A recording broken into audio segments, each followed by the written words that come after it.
Bonjour, donc je vous lis la pièce de théâtre Cœur de sœur d'Anne-Sophie de Marcy, bourse découverte du Centre national du livre en catégorie théâtre. Alors, il y a trois personnages, Myriam, Rose et Cynthia, qui sont trois sœurs. Enfin ça. Scène 1. Dans un bar, deux jeunes femmes discutent. Myriam. Et tu vas plus à la NPE voir s'il n'y a pas des jobs d'appoint quand même? Rose. Non, c'est trop moche, puis ça me déprime, tu peux pas savoir de me retrouver avec toute la misère du monde.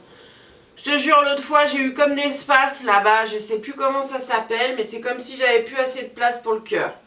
Non, c'est pas la peine que je traîne là-bas, somatisée, alors qu'il n'y a rien pour moi. Je suis une artiste, je sais, je peux pas le prouver, mais je sais que je le suis, je le sens, je suis en phase de maturation, quoi. Puis là, avec le RMI, je m'en sors quand même, et puis je m'en fous que vous pensiez que je suis la ratée de la famille. Moi, je vis ma révolte de cet univers glauque. Pour l'instant, j'ingurgite, j'observe, et un jour, je créerai. Je prendrai la parole quand je saurai quoi dire. Et j'apprends. C'est ce qu'il y a de mieux de pouvoir apprendre tous les jours. Qu'est-ce que tu apprends, toi, dans ta petite vie de prof? Myriam. Oh là là, tu vas pas commencer à m'attaquer. Tu sais très bien que j'ai rien contre ton choix de vie, qu'au contraire, j'admire que tu puisses vivre avec si peu de fric, que tu puisses avoir des potes aussi incohérents et crado et que ça t'éclate. Mais bon, m'attaque pas sur mon boulot de prof. Tu sais très bien que j'ai atterri en fac d'anglais uniquement parce que je voulais voir Brian pendant les vacances, que cet enculé m'a planté et que j'ai continué parce que j'avais pas d'autres idées. Et que, au lieu d'être interprète de David Bowie, j'ai une trentaine d'ados hystériques qui savent en gros dire que fuck da police avec des collègues complètement dépressifs et que donc, j'ai jamais dit qu'il fallait m'envier quelque chose. Je disais ça comme ça, et puis si tu passes à la NPE, qu'on appelle Pôle emploi maintenant, tu pourras regarder les annonces pour moi, toi qui as le temps. Rose. Je suis désolée, le prends pas comme ça, tu sais, c'est mon côté rebelle, je vais dans le nerf des choses, tu vois. Et puis je suis contente que ça te réveille un peu, te laisse pas endormir par la facilité, c'est l'ennui assuré. Moi je me réconforte avec les paroles de Bouddha qui avait compris il y a bien longtemps, la vie est souffrance.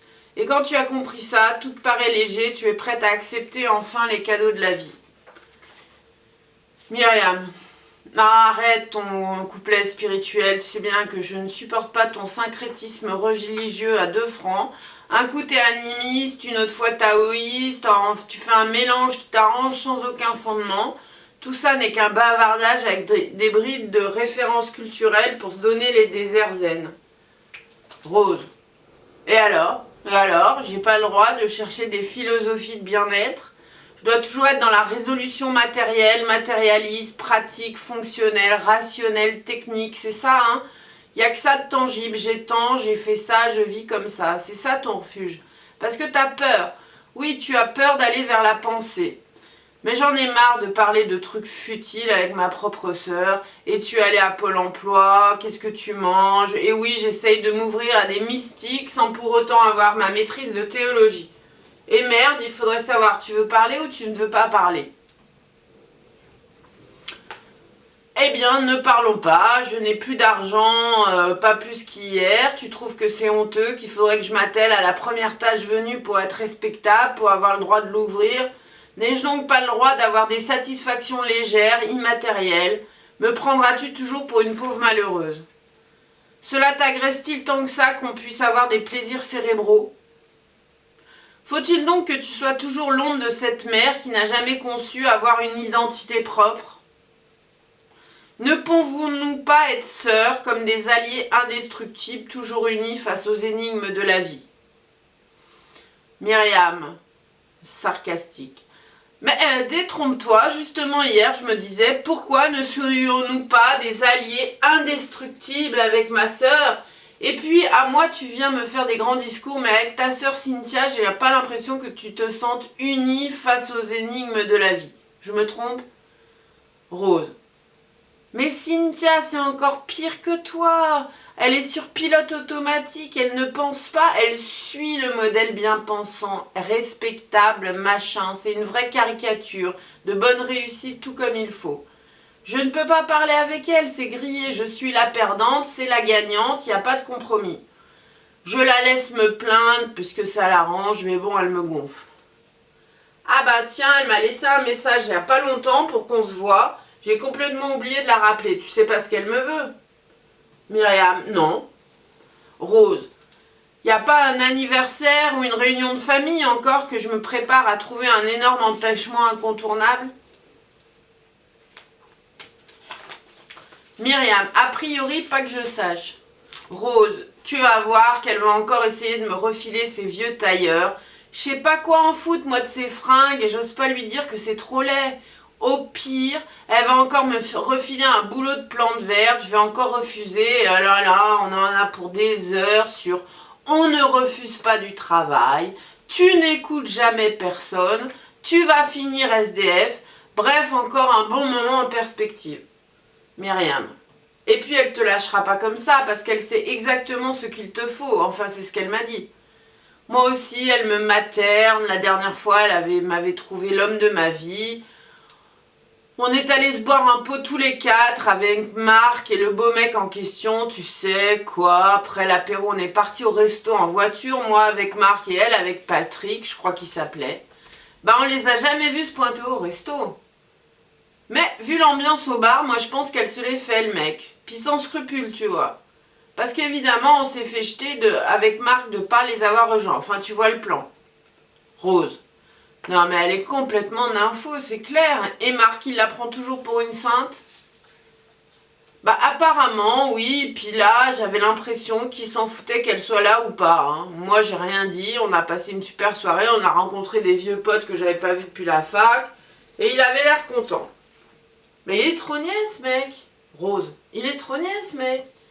Remarque, c'est bien ce qu'il lui fallait. Un riche gentil. Attends, mais tu vois pas qu'elle se mette à me raconter ses histoires de cul pour se rapprocher de moi? Myriam, eh ben tu me raconteras. Avec moi, elle ose pas. Elle me prend pour une fille sérieuse, mais j'aimerais bien connaître la face cachée de la grande publicitaire de la famille. Rose, tu vois, heureusement qu'on est solidaires face à la dictature de notre grande sœur.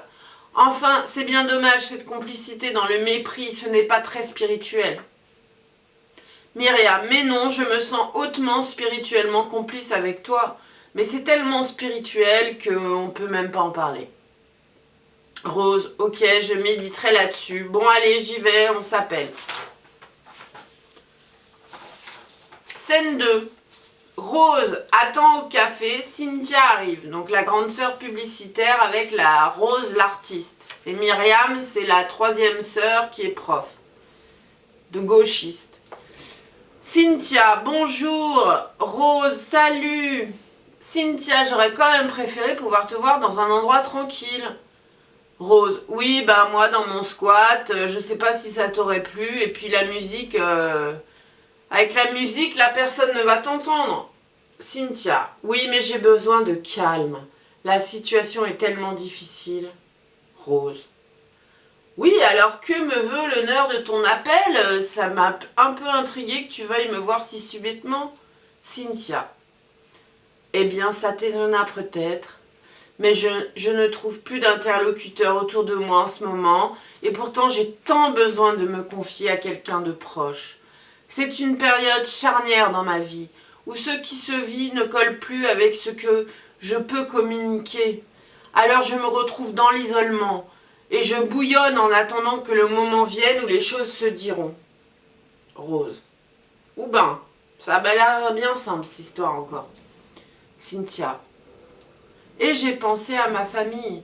Je me disais surtout pas Rose, tu penses, vu nos rapports, mais en fait, puisque tout change dans mon point de mire, justement, pourquoi rester toujours sur cette vision simpliste, Rose plane, Rose n'est pas responsable, alors que ma vie cadrée et organisée, ce schéma si bien établi, selon des règles mathématiques, en vient par la force des choses à... Bon, Rose, la coupe. Bon, mais en gros, qu'est-ce qui t'arrive? Cynthia. J'y viens, mais d'abord, j'espère que tu as bien compris ce que j'essaye de te dire. Je me suis crue toujours plus clairvoyante que toi, bien plus forte et efficace. Mais en fait, je n'ai fait que avancer vite dans le même sens que tout le monde pour éviter de réfléchir, attiré par des carottes telles que l'argent ou la respectabilité. Rose, ça existe ça, la respectabilité? Cynthia, bah oui. Et c'est parce que je sais que tu t'en fous qu'aujourd'hui j'ai besoin de toi. Mais qu'est-ce qui se passe à la fin? Rose. Cynthia, j'ai changé. Rose. Formidable, et ben tu penses comme ça m'éclaire d'un coup.